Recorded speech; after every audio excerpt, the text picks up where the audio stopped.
I'll show you how to replace camera glass on a Note 4. It's pretty easy, just take off the back cover. Right here.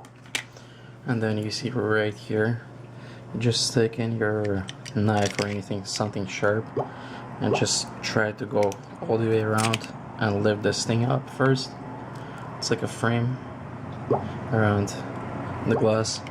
And then you go in this corner again, right here, as you can see. You just stick your knife or something sharp and just go around.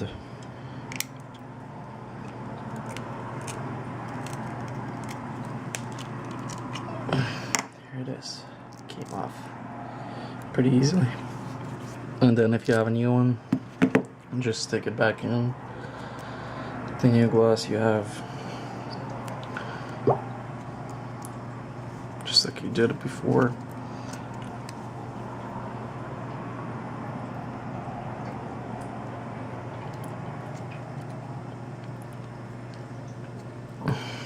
Like you took off old one, and then this frame goes back in.